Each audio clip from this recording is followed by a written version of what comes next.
में आकर बड़ा अच्छा लग रहा है। जैसा कि यहाँ पर अपने साथी ने बताया कि हम अगर ये देखें तो कि झारखंड में हम अब तीसरी बार आए हैं। पहले मैं अपना परिचय दे देता हूँ। मेरा नाम रविंद्र भारतीय है। हरियाणा के पानीपत जिले से हम आए हैं और जनता सरकार मोर्चा के माध्यम से समाज व देश में जागृति का अभियान चलाए हुए हैं। लगातार भारत देश के असली मालिकों के बीच में हम जाते रहते हैं, जिनको आदिवासी कहा जाता है। आप लोगों से ही हम सीखते हैं, आप लोगों से ही सीख के और हम भी अपने समाज में, अपने क्षेत्र में जाके बताते हैं लोगों को कि भाई ये जो पूरे का पूरा जो तंत्र है, ये जो व्यवस्था है, ये कैसे हम लोगों को अपना शिकार बना रही है।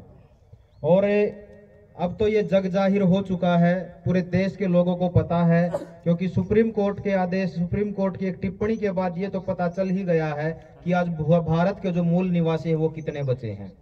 और उनमें से आप सब हैं जो 8% जो भारत के मूल निवासी बचे हैं, तो वो आप भारत के असली मालिक हो। इसीलिए आप सबके चरणों में मेरा दंडवत प्रणाम। जो पूरी की पूरी व्यवस्था है, जो सरकारें, जो तथाकथित सरकारें हैं जो हमारे ऊपर राज कर रही हैं, वो क्यों कर रही हैं? इसके पीछे सिर्फ और सिर्फ एक ही कारण है कि हम अपनी शक्ति भूल चुके हैं। जो जनता है, जनता असल में एक हाथी की तरह हो चुकी है कि उसको अपने पीछे के, बोलते हैं ना कि हाथी को अपने जो कान है उसके कान उसके शरीर को ढके रखते हैं। मेरी भाषा सही समझ में आ रही है आप लोगों को? जी। जो हाथी है, हाथी के कान उसके शरीर को ढके रखते हैं और हाथी को अपनी ताकत का एहसास नहीं होता कि मेरे पास कितनी ताकत है। इसी प्रकार ये जो देश की जनता है, ये देश की जनता भी उसी हाथी के रूप में हम मानते हैं इसको, कि वो अपनी असली ताकत को भूल चुकी है कि हमारे पास असली ताकत क्या है। और असली ताकत का जो एहसास करवाते हैं वो आदिवासी, वो जिनको रूढ़िवादी प्रथा के नाम से देश के अंदर जो दुष्प्रचार कर रहे हैं वो हम लोगों का, कि ये रूढ़िवादी लोग हैं। असल में रूढ़िवादी क्या है उसके ऊपर नहीं जाएंगे, उसकी हकीकत नहीं बताएंगे, क्योंकि अगर आपको सही में प्रचारित करेंगे तो ये पता चलेगा कि भारत के असली मालिक ये हैं। वो जो तथाकथित सरकारों में बैठे हैं वो भारत के मालिक नहीं हैं। क्योंकि जितने भी सैलरीड पर्सन हैं, वो छोटे से एम्प्लॉय से लेकर और प्रधानमंत्री, राष्ट्रपति और सुप्रीम कोर्ट के अंदर बैठे जितने भी जज हैं, वो सब के सब सैलरीड पर्सन हैं। और उसको अगर जो देखा जाए तो वो सब के सब OIGS हैं, ऑन इंडिया गवर्नमेंट सर्विस। तो वो तनख्वाह लेने वाले हैं। और तनख्वाह देने वाला कौन है? तनख्वाह देने वाले हम और आप हैं। इसीलिए असली मालिक कौन हुआ? आदिवासी, ये भारत के वासी। लेकिन ये तंत्र बार बार दुष्प्रचार इसलिए कर रहा है। अब देखिए समस्याएं क्या आती हैं और क्या कुछ जो हम पूरे देश में, जो हम जगह जगह पर जा रहे हैं और सीख भी रहे हैं। अब जैसे आज आप लोगों के बीच में आए हैं, आप लोगों की परंपराओं को जानेंगे, आप लोगों से बहुत कुछ सीख कर जाएंगे। फिर वही बात है, हम भारत के दूसरे राज्यों में जाएंगे, दूसरे स्थानों पर जाएंगे, वहां पर जाकर बताएंगे। असल में जो बात है, जो पूरे की पूरी व्यवस्था है वो क्या कर रही है। अब जैसे झारखंड से ही हम ले कि झारखंड के पास कितनी अपार संपदा है। जो झारखंड के पास इतनी अपार संपदा की सोने की खदान, यहां पर नदियां बहती हैं, नदियों के अंदर सोना भी मिलता है यहीं पर। और यहां पर प्राकृतिक संपदा इतनी है, कोयले की बात की जाए, सोने की बात की जाए, अन्य खनिज पदार्थों की बात की जाए, वो कितने हैं।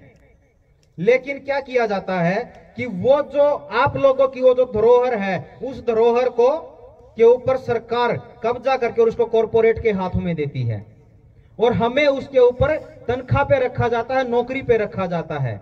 मतलब मालिक को नौकर बनाने के ऊपर पूरे की पूरी व्यवस्था चली हुई है। और बड़ी बात यह है कि झारखंड के जो वासी हैं, जो बिहार के हैं, छत्तीसगढ़ के हैं, उड़ीसा के हैं, इस एरिया के अंदर जो आदिवासी लोग रहते हैं, इनको मजबूर किया जाता है कि आप अपनी जमीन, अपनी जड़ों को छोड़कर दूसरे राज्यों में काम करने के लिए जाओ। अब आप एक चीज देखिएगा, एक बात, इस विचार के ऊपर थोड़ा विचार करना, जो मैं अभी जो अपनी बात रखूंगा इसके ऊपर विचार करना आप, कि झारखंड के, बिहार के लोगों को काम के नाम पर, रोजगार के नाम पर भेजा जाएगा हरियाणा में, पंजाब में, दिल्ली में, गुड़गांव में, महाराष्ट्र में, मुंबई जैसे शहरों में। लेकिन जो हरियाणा के लोग हैं, हरियाणा के लोगों को वहीं पर भी बोला जाएगा कि यहां पर भी रोजगार नहीं है, और हमारे हरियाणा के बच्चे भी अपने प्रदेशों को छोड़कर वो बड़े बड़े महानगरों में जा रहे हैं और दूसरे देशों में जा रहे हैं। और वही रोजगार की अगर बात करें, कौन से देशों में हमारे यहाँ के बच्चे जाते हैं, वहां पर भी रोजगार नहीं बचा।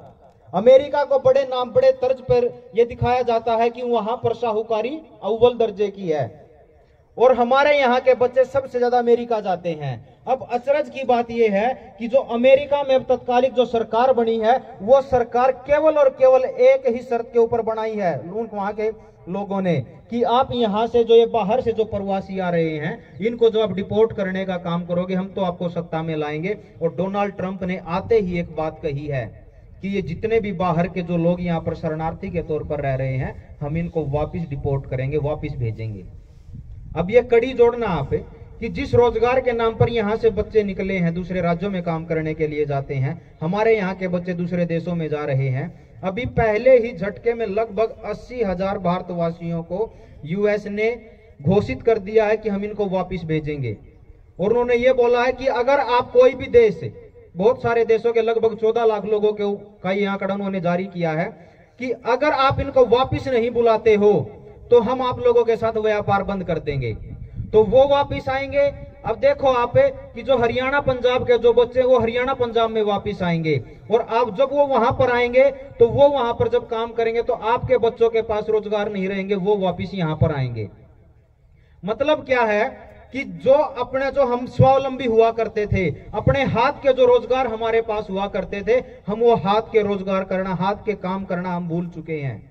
ये आदिवासी लोग ही हैं जो अब भी मेहनत कश हैं, वरना पूरे देश में आप देखोगे कि पूरे देश के अंदर लोगों को मेहनत से पीछा छुड़ाया जा रहा है, और यह बताया जा रहा है कि संघर्ष नहीं करना है, आपको आराम से बैठे आपको राशन मिलता रहे, सरकारों के ऊपर आप निर्भर रहो, और सरकारें आपको राशन देती रहेंगी, जिसके चलते आप सरकारों के खिलाफ ना बोल पाओगे, ना अपने रोजगारों को लेकर बोल पाओगे।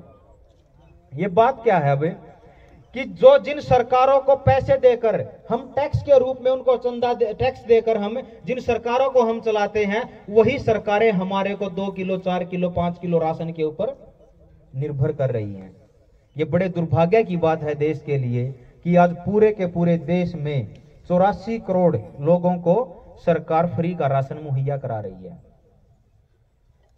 सरकार रोजगार नहीं देगी, जो तथाकथित सरकारें हैं वो रोजगार की बात नहीं करेंगी, लेकिन हमसे टैक्स के रूप में वसूल कर और फिर हम ही लोगों को भीख के रूप में राशन देती हैं, जिस राशन के चलते हम उन सरकारों के ऊपर निर्भर हो जाते हैं कि आप है हमारे प्राणदाता हो, लेकिन वो हमारे प्राणदाता नहीं है, क्योंकि लोगों को यह एहसास करवाना है कि जो देने वाला है, लोगों को यह तो पता ही है कि देने वाला मालिक होता और लेने वाला नौकर होता है, लेकिन सरकारें क्या करती हैं अब कि जो देने वाला है हमसे तो वो छीन रही है टैक्स के रूप में जबरदस्ती, और फिर भीख के रूप में हमारे को वो किसानों की अगर बात की जाएगी तो 2,000 रुपए 4 महीने में दे देंगे, 6,000 रुपए साल में देकर और 5 किलो राशन महीने में देकर उनको ये दिखाती हैं कि हम आपको दे रहे हैं।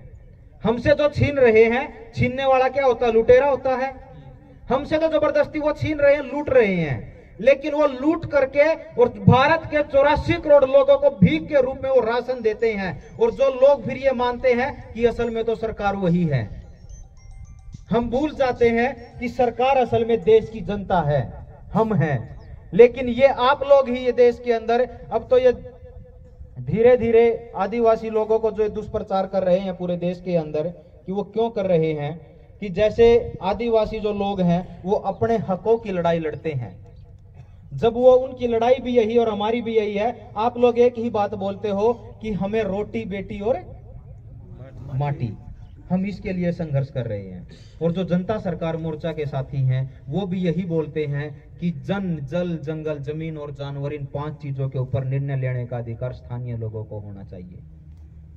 मतलब कि यही मांग आपकी है और यही मांग हमारी है, लेकिन अब यहां पर हम क्या हैं कि हम संख्या में थोड़े होते हैं इकट्ठा, इसीलिए हम मांग करते हैं। जिस दिन अब जरूरत है कि हम अपनी संख्या को ज्यादा से ज्यादा कैसे बढ़ाएं, हम लोगों को जागरूक कैसे करें कि आपके पास असली ताकत है। क्योंकि अगर देश की जनता जागरूक हो गई तो फिर वो मांग नहीं करेंगे, फिर वो आदेश देंगे। इस धरती के असली मालिक हम हैं और वही आदेश देने के लिए हम लगातार दर दर भटक रहे हैं, अन्य राज्यों में, अन्य प्रांतों में जा रहे हैं और लोगों को यह एहसास करवाते हैं कि भाई आप ही असली मालिक हो। जिनको हम मालिक समझकर चुनकर भेजते हैं वो मालिक नहीं है, वो हम अपने प्रतिनिधि के तौर पर भेजते हैं और उनको अपनी जेब से तनख्वाह देते हैं, वो नौकर हैं हमारे।